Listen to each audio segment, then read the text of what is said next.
Okay, we have arrived at the very last chapter of Ramona and her father, our very special reading for Nora and Hazel, and I hope you've liked it. Um, so where are we now? We're getting ready for the Christmas show, and we're waiting for Ramona needs to have her sheep costume made, but her mother's been so busy she hasn't had time to do it. So let's find out if she gets it done in time. There isn't much time at all left. And we only have one chapter, so we got to figure it out now. Let's see. This is chapter 7, called Ramona and the Three Wise Persons. Suddenly, a few days before Christmas, when the Quimby family least expected it, the telephone rang for Ramona's father. He had a job! The morning after New Year's Day he was to report for training as a checker in a chain of supermarkets. The pay was good, he would have to work some evenings, and maybe someday he could get to manage a market. After that telephone call, Mr. Quimby stopped reaching for cigarettes that were not there and began to whistle as he ran the vacuum cleaner and folded the clothes from the dryer. The worried frown disappeared from Mrs. Quimby's forehead. Beezus looked even more calm and serene. Ramona, however, made a mistake. She told her mother about her tight shoes. Mrs. Quimby then wasted a Saturday afternoon shopping for shoes when she could have been sewing on Ramona's costume. As a result, when they drove to church the night of the Christmas Carol program, Ramona was the only unhappy member of the family. Mr. Quimby sang as he drove, "There's a little wheel a-turning in my heart. There's a little wheel a-turning in my heart." Ramona loved that song because it made her think of Howie, who liked machines. Tonight, however, she was determined not to enjoy her father's singing. Rain blew against the car. Headlights shone in the pavement. The windshield wipers slip-slopped. Mrs. Quimby leaned back, tired but relaxed. Beezus smiled, her gentle Virgin Mary smile, that Ramona had found so annoying for the past 3 weeks. Ramona sulked. Someplace above the cold, wet clouds, the very same star was shining that had guided the 3 wise men to Bethlehem. On a night like this, they would never have made it. Mr. Quimby sang on, "Oh, I feel like shouting in my heart." Ramona interrupted her father's song. "I don't care what anybody says," she burst out. "If I can't be a good sheep, I'm not going to be a sheep at all." She yanked off the white terry-cloth headdress with pink-lined ears that she was wearing and stuffed it into the pocket of her car coat. She started to pull her father's rolled-down socks from her hands because they didn't really look like hooves, but then she decided they kept her hands warm. She squirmed on the lumpy terry-cloth chail sewn to the seat of her pajamas. Ramona could not pretend that faded pajamas, printed with an army of pink rabbits, half of them upside down, made her look like a sheep. And Ramona was usually good at pretending. Mrs. Quimby's voice was tired. "Ramona, your tail and headdress were all I could manage, and I had to stay up late last night to finish those. I simply don't have time for complicated sewing." Ramona knew that. Her family had been telling her so for the past 3 weeks. "A sheep should be woolly," said Ramona. "A sheep should not be printed with pink bunnies." "You can be a sheep that has been shorn," said Mr. Quimby, who was full of jokes now that he was going to work again. "Or how about a wolf in sheep's clothing?" "You just want me to be miserable," said Ramona, not appreciating her father's humor, and feeling that everyone in her family should be miserable because she was. "She's worn out," said Mrs. Quimby, as if Ramona could not hear. "It's so hard to wait for Christmas at her age." Ramona raised her voice. "I am not worn out. You know sheep don't wear pajamas." "That's showbiz," said Mr. Quimby. "Daddy," Beezus Mary was shocked. "It's church." "And don't forget, Ramona," said Mr. Quimby, "as my grandmother would have said, those pink bunnies will never be noticed from a trotting horse." Ramona disliked her father's grandmother even more. Besides, nobody rode trotting horses in church. The sight of light shining through the stained-glass window of the big stone church diverted Ramona for a moment. The window looked beautiful, as if it were made of jewels. Mr. Quimby backed the car into a parking space. "Ho, ho, ho," he said, as he turned off the ignition. "'Tis the season to be jolly." Jolly was the last thing Ramona was going to be. Leaving the car, she stooped down inside her car coat to hide as many rabbits as possible. Black branches clawed at the sky, and the wind was raw. "Stand up straight," said Ramona's heartless father. "I'll get wet," said Ramona. "I might catch cold, and then you'll be sorry." "Run between the drops," said Mr. Quimby. "They're too close together," answered Ramona. "Oh, you too," said Mrs. Quimby with a tired little laugh, as she backed out of the car and tried to open her umbrella at the same time. "I will not be in it," Ramona defied her family once and for all. "They can give the program without me." Her father's answer was a surprise. "Suit yourself," he said. "You're not going to spoil our evening." Mrs. Quimby gave the seat of Ramona's pajamas an affectionate pat. "Run along, little lamb, wagging your tail behind you." Ramona walked stiff-legged so that her tail would not wag. At the church door the family parted, the girls going downstairs to the Sunday school room, which was a confusion of chattering children, piling coats and raincoats on chairs. Ramona found a corner behind the Christmas tree where Santa could pass out candy canes after the program. She sat down on the floor with her coat pulled over her bent knees. Through the branches Ramona watched carolers putting on their white robes. Girls were tying tinsel around one another's heads, while Mrs. Russo searched out boys and tied tinsel around their heads too. "It's all right for boys to wear tinsel," Mrs. Russo assured them. Some looked as if they were not certain they believed her. One boy climbed on a chair. "I'm an angel. Watch me fly," he announced, and jumped off, flapping his wide sleeves of his choir robe. All the carolers turned into flapping angels. Nobody noticed Ramona. Everyone was having too much fun. Shepherds found their cloaks, which were made from old cotton bedspreads. Beeze's friend Henry Huggins arrived and put on the dark robe he was to wear as the part of Joseph. The other two sheep appeared. Howie's acrylic sheep suit, with the zipper on the front, was as thick and fluffy as Ramona knew it would be. Ramona longed to pet Howie. He looked so soft. Davy's flannel suit was fastened with safety pins, and there was something wrong about the ears. If his tail had been longer, he could have passed for a kitten, but he had not seemed to mind. Both boys wore brown mittens. Davy, who was a thin little sheep, jumped up and down to make his tail wag, which surprised Ramona. At school he was always so shy. Maybe he felt brave inside his sheep suit. Howie, a chunky sheep, made his tail wag too. "My ears are good for theirs," Ramona told herself. The floor felt cold through the seat of her thin pajamas. "Look at the little lambs," cried an angel. "Aren't they darling?" "Bah!" bleated Davy and Howie. Ramona longed to be there with them, jumping and buying and wagging her tail too. But the faded rabbits didn't show as much as she had thought. She sat, hunched and miserable. She had thought her father said she would not be a sheep. She couldn't go back now. She hoped God was too busy to notice her, and then she changed her mind. "Please," God prayed Ramona, in case he wasn't too busy to listen to a miserable little sheep. "I don't really mean to be horrid. It just works out that way."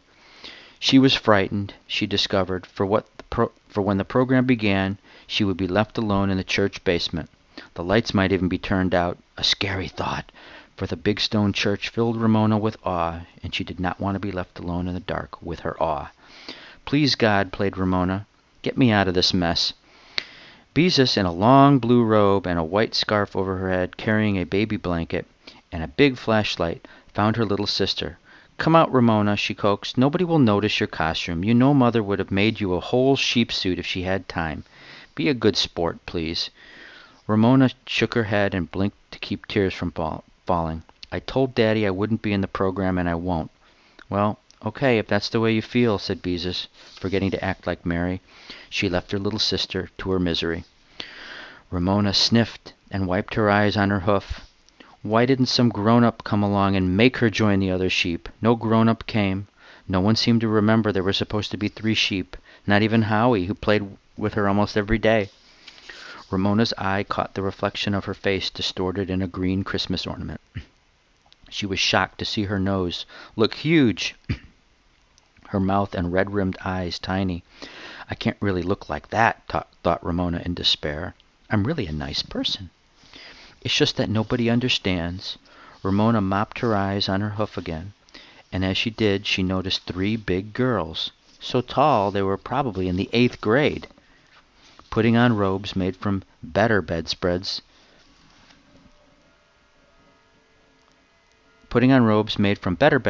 than the shepherd's robes.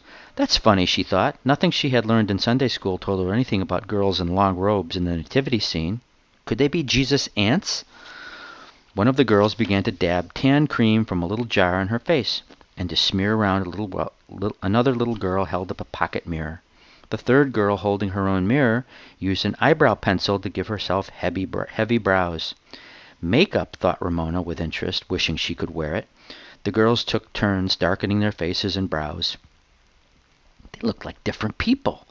Ramona got to her knees and peered over the low branches of the Christmas tree for a better view. One of the girls noticed her. "Hi there," she said. "Why are you hiding back there?" "Because," was Ramona's all-purpose answer. "Are you Jesus' aunts?" she asked. The girls found the question funny. "No," one answered. "We're the 3 wise persons." Ramona was puzzled. "I thought they were supposed to be wise men," she said. "The boys backed out at the last minute," explained the girl with the blackest eyebrows. "Mrs. Russo said women can be wise too, so tonight we are the 3 wise persons." This idea seemed like a good one to Ramona, who wished she were big enough to be a wise person hiding behind makeup so nobody would know who she was. "Are you supposed to be in the program?" asked one of the girls.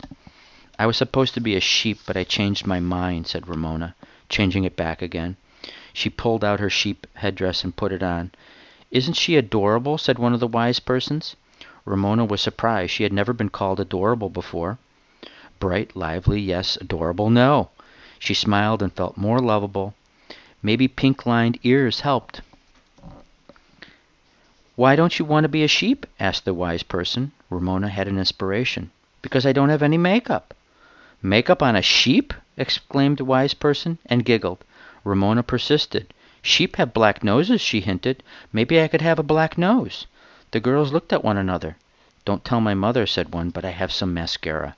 We could make her nose black." "Please," begged Ramona, getting to her feet, coming out from behind the Christmas tree. The owner of the mascara fumbled in her shoulder bag, which was hanging on a chair, and brought out a tiny box. "Let's go in the kitchen where there's a sink," she said. And when Ramona followed her, she moistened an elf-sized brush, which she rubbed on the mascara in the box. Then she began to brush it onto Ramona's nose. It tickled, but Ramona held still. "It feels like brushing my teeth, only on my nose," she remarked. The wise person stood back to look at her work, and then applied another coat of mascara to Ramona's nose. "There," she said at last. "Now you look like a real sheep." Ramona felt like a real sheep. "Bah!" she bleated, a sheep's way of saying thank you. Ramona felt so much better. She could almost pretend she was woolly. She peeled off her coat and found that the faded pink rabbits really didn't show so much in the dim light. She pranced off among the angels who had handed the little flashlights, which they were supposed to hold like candles. Instead, they were shining them into their mouths to show one another how weird they looked with light coming through their cheeks. The other 2 sheep stopped jumping when they saw her. "You don't look like Ramona," said Howie. "Bah, I'm not Ramona, I'm a sheep." The boys did not say one word about Ramona's pajamas. They wanted black noses too, and when Ramona told them where she got hers, they ran off to find a wise person. When they returned, they no longer looked like Howie and Davy in sheep suits. They looked like strangers in sheep suits. "So I must really look like somebody else," thought Ramona with increasing happiness. Now she could be in the program and her parents wouldn't know because they wouldn't recognize her. "Bah!" bleated 3 prancing, black-nosed sheep. "Bah, bah!" Mrs. Russo clapped her hands. "Quiet, everybody," she ordered. "All right, Mary and Joseph, up by the front stairs. Shepherds and sheep next, then wise persons. Angels lined up by the back stairs." The 3 sheep pranced over to the shepherds, one of whom said, Look what we get to herd," and nudged Ramona with his crook. "You cut that out," said Ramona. "Quietly, everybody," said Mrs. Russo. Ramona's heart began to pound as if something exciting were about to happen. Up the stairs she tiptoed, and through the arched door. The only light came from candelabra on either side of the chancel and from a street light shining through a stained-glass window. Ramona had never seen the church look so beautiful or so mysterious. Beza sat down on a low stool in the center of the chancel and arranged the baby's blanket around the flashlight. Henry stood behind her. The sheep got down on their hands and knees in front of the shepherds, and the three wise persons stood off to one side, holding bath salt jars that looked as if they really could hold frankincense and myrrh. An electric star suspended above the organ began to shine. Beezus turned on the big flashlight inside the baby's blanket, and light shone in her face, making her look like a picture of Mary on a Christmas card. From the rear door a wobbly procession of kindergarten angels, holding their small flashlights like candles, led the way, glimmering 2 by 2. "Ah!" breathed the congregation. "Hark the herald angels sing!" the advancing angels caroled. They looked nothing like the jumping, flapping mob with flashlights shining through their cheeks that Ramona had watched downstairs. They looked good and serious and holy. A shivery feeling ran down Ramona's backbone, as if magic were taking place. She looked up at Beezus, smiling tenderly down at the flashlight, and it seemed as if baby Jesus really could be inside the blanket. Why, thought Ramona with a feeling of shock, Beezus looks nice, kind, and sort of pretty.